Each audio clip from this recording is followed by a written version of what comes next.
I know you have a big announcement coming up. Yeah, it's a bittersweet one. As you know, well, you know better than anyone, but our listeners know you've been flying solo yesterday and today.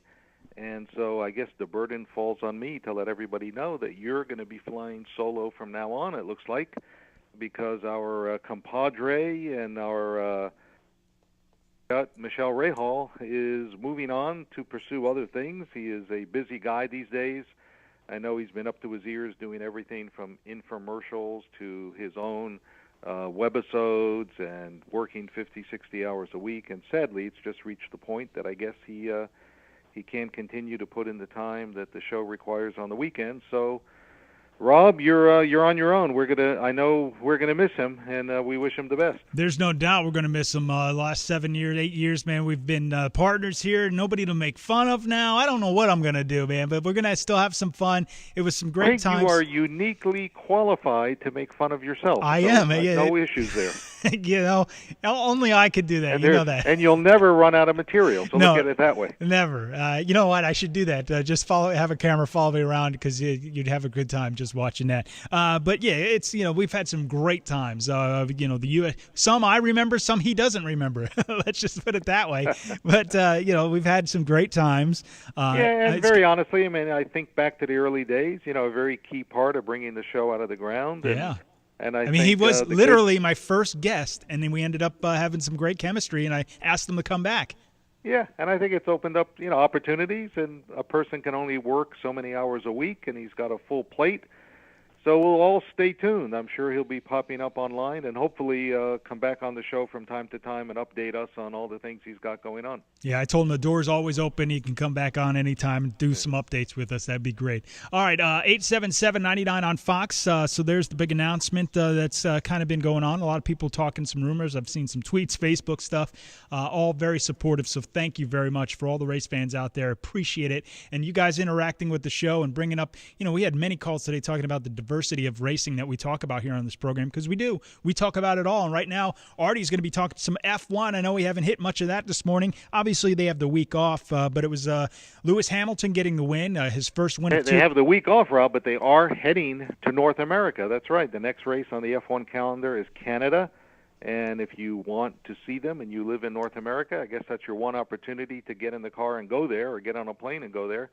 And should be a good race. The Red Bull crew, the guys that crashed into each other while leading at the last race, I mean, it's not like that incident happened back in 10th and 11th. Nope, it was in full view of everyone. Lead change for the race took them both out. And so they say they've patched it all up and learned, and they're going to go forward, and that's not going to happen again. Yeah, right. Meanwhile, you had a similar scenario with McLaren guys banging wheels. And really what I want to mention real quickly is not the fact that all of that happened, but really if you follow F1, what a change it is. Do you remember about 5 years ago, Ferrari was notorious for their team orders that Michael Schumacher, when he came up on the other driver literally had to pull aside under team orders written in his contract and allow Michael to pass. And we had some very ugly incidents where a Massa would take off and lead a race only to know, and everyone would joke about it, the telephone call was coming. And in some cases, Massa would milk it to the last corner of the last lap and then literally pull aside and say, well, after you, Michael.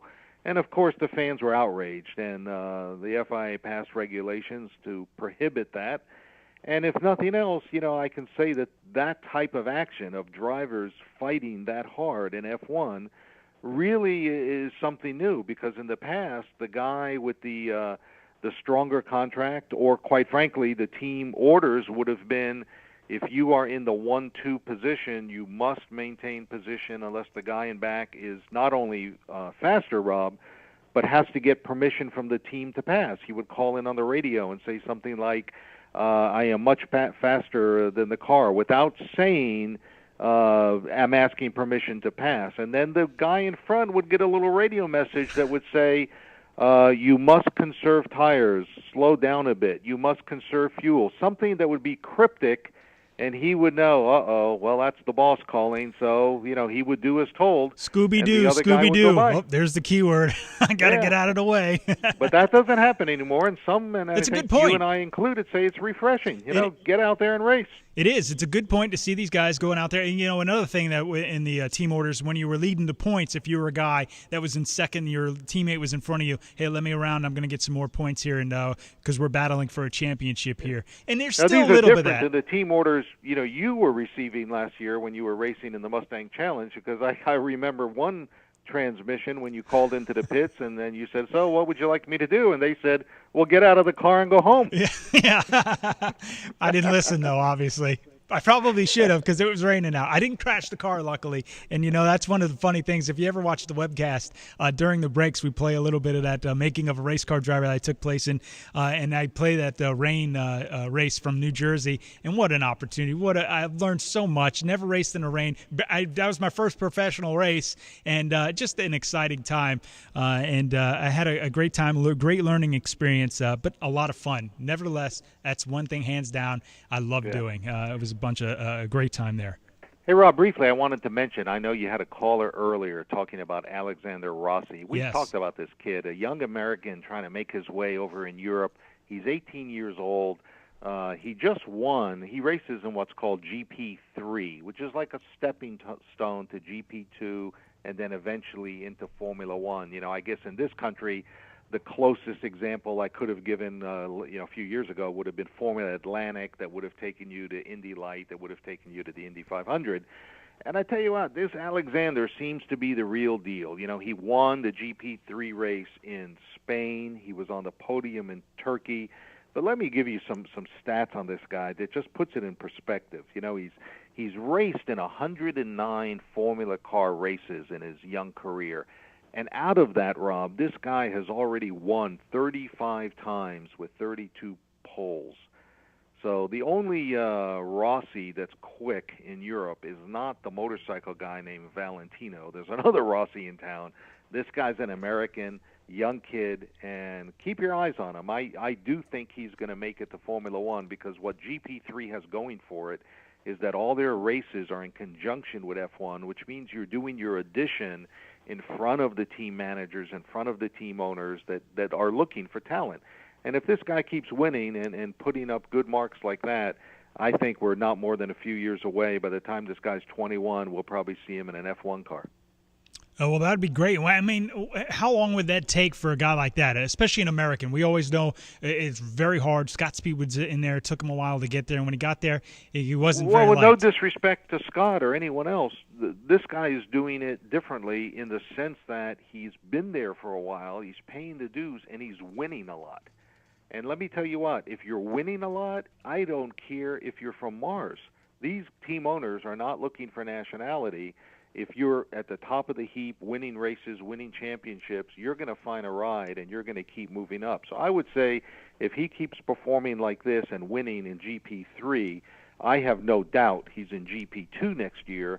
And at the outside, 2 seasons in GP2, and if he continues to perform, the guy's in F1, absolutely. We're talking to Ardy Arani. Ardy Arani's Insiders Report. It's Rob D'Amico. The website is racedayonfox.com, or if you missed any of the program, you can get the audio archive, video archives, all that at your fingertips. Facebook, Twitter, our YouTube accounts, right there in front of you at racedayonfox.com. Ardy, let me ask you this. With the race being in Texas with the open-wheel guys, with Indycar, put on a great show last night, no doubt about that. It was a very exciting race. Let's talk about F1 going to Austin, Texas. That is the big rumors going around now that they're heading to Canada, North America, bringing a USGP back to the U.S. Where are we at with that? We mentioned it yesterday. Big announcement, press relief, whoop, disappeared. Well, I would say, if you say where are we at, I like to answer your questions in a way that visualizes it for our audience. So I would say where they're at is very similar to where you are at in terms of you racing in the Indy 500. You've announced your intention to do so.